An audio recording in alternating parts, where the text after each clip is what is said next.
The Wii U has finally hit shelves and reactions so far are mixed. THQ's financial woes continue with a new legal drama thrown in for good measure. Family Guy heads back to the Multiverse. Those two ARMA 3 developers are still in Greek jail, and a bunch of big stuff happened in the world of crowdfunding, with Chris Roberts taking home a packet, Double Fine throwing a few choices over to you, and Peter Molyneux planning his next big promise.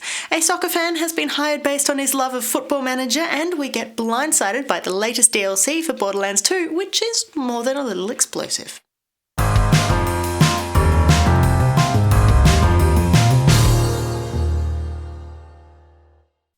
This week, the world received a brand new console as the Wii U launched across North America. Somewhat predictably for new hardware, Nintendo's latest offering received a mixed bag of early reviews. The good focused on the console's fun quotient, while the bad acknowledged a sluggish operating system, short battery life for the gamepad, and a lengthy setup time.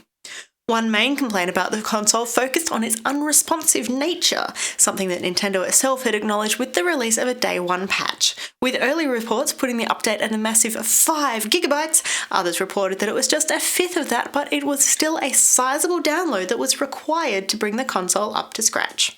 Now, it's common knowledge that you shouldn't do anything to any console while it's downloading an update. Even looking at the machine the wrong way could throw the whole operation out. But it seems some reviewers thought the Wii U might be different.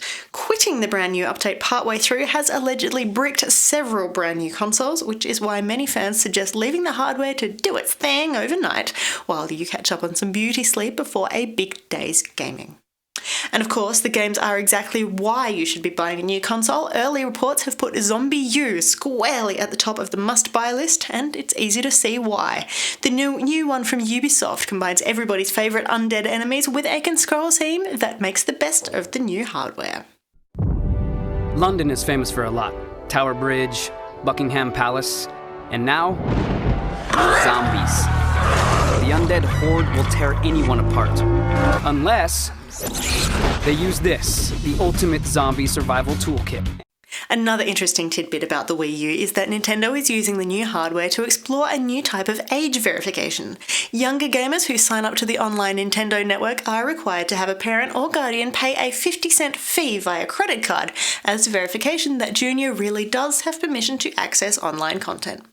The fee must only be paid once per console, parents can set up subsequent child accounts on the system, and no credit card details are stored on the box.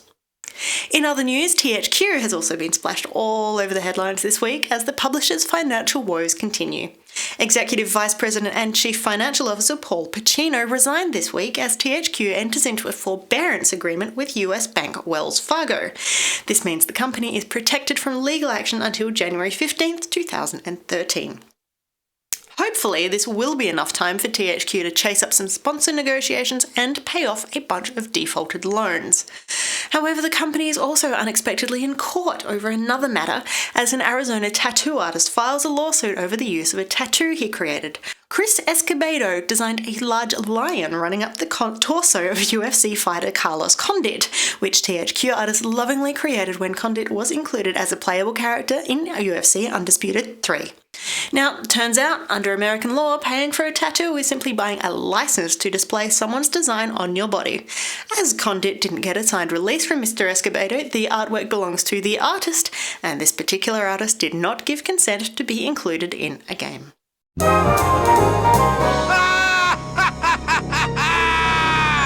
Bertram's back for revenge. Brian, this is bad.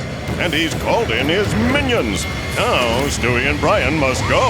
Back to the multiverse. Evil mayors. This is for making fun of me in preschool. Santas. I'm a bad guy now, so I'm gonna have to kill you. Pirates. Yeah! Arr. Arr. Space chickens. More chickens. First one to shoot a guy in the junk wins. Oh, come on, man. You're sick. You okay, maybe just one. Defeat the freaks of the multiverse. Dude, you suck. To save our world from total annihilation. Family Guy Back to the Multiverse has officially launched this week on Xbox 360 and PlayStation 3, featuring an entirely new story leading on from classic episodes of the Seth MacFarlane series. On to some more serious things. 2 developers from Bohemia Interactive have been denied their appeal and now must face a Greek court on espionage charges. Ivan Bukta and Martin Peslar were arrested in Greece in early September after being caught taking photos and allegedly spying on military structures on the island of Lemnos. The pair claimed they were researching locations for ARMA 3. Their employer says they were on holiday. The Greek law enforcement says they were spying.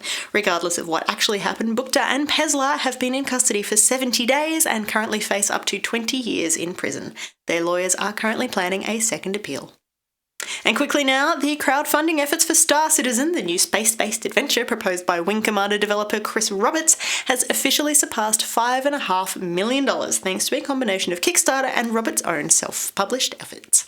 However, because the pledges were split over 2 locations, it missed out on being the most funded game on Kickstarter, but these things don't really matter when you're talking about a PC-exclusive space sim, right? Also in crowdfunding news, Double Fine has asked for your help to pick their next game. The Amnesia Fortnight project is something the studio established quite a while ago, a 2-week period where developers forget what they're meant to be working on, break up into teams and work on new projects. It's the system that gave us Costume Quest, Stacking and Iron Brigade, and it's up to you to pick what comes next through a pledge system hosted on the Humble Bundle website. And also in crowdfunding news, guess where Peter Molyneux and 22 Cans are hoping to pick up the cash for their new game. Titled Project Goddess, the new one is a reimagining and spiritual sequel to Molyneux's 1989 release, Populous. It promises to involve creating, destroying and recreating the world around you, building tribes and fighting off the odd opponent, whether it be human or godlike. By now we all know to take Molyneux's words with a grain of salt, but if this one is, as rumoured, his final game project, he's hoping it's even half as good as it looks. We have another example of how playing video games can help benefit your career in a week where gamers were found to have better reflexes than surgeons. An Azerbaijani student has picked up the job of a lifetime based largely on his experiences in the virtual world. You see, it's not unheard of for gamers to include their football manager portfolios in job applications, but it's generally done as a joke. For Vuga Husinard, it was no laughing matter. Local team FK Baku picked him up as an assistant 2 years ago and, following his success in that role, have now named him the club's inbound manager. And finally, last week we heard very quickly about some new DLC for Borderlands 2, and now we hear that it's hit consoles. Mr. Torg's Campaign of Carnage is available right now for Xbox 360, PC and PS3, and it comes packed with explosions. We at the Torg Corporation sincerely believe this is f***ing awesome! It's so awesome that we're gonna set up a tournament to find us #1 badass. If you want in, come to where the vault is buried. In the badass crater of badassitude! Piston will sponsor you. Piston will take you under his muscly wing, and we will open that vault together. What's up, shawty? I'ma be your trainer. Right now you like pow, but when I'm done you're gonna be like kill it pow! The most buxom sponsor of the history of Pandora, Mad Moxie! Miss me, sugar?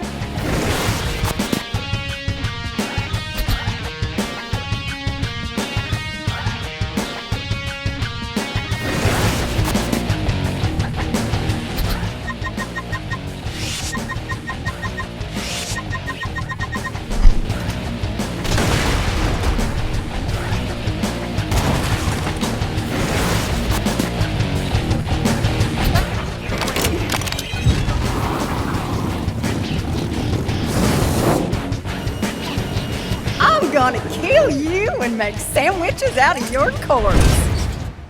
Mr. Torg brings with him new areas and new currency, new missions, new weaponry, and new enemies, including the Badasaurus Rex. If you have a season pass for Borderlands 2, then this one's yours for free. Otherwise, it'll set you back around $10 on your platform of choice. For the full version of those trailers, or for more information on any of these stories, head to playerattack.com. I'm Jessica Citizen. We'll see you next week.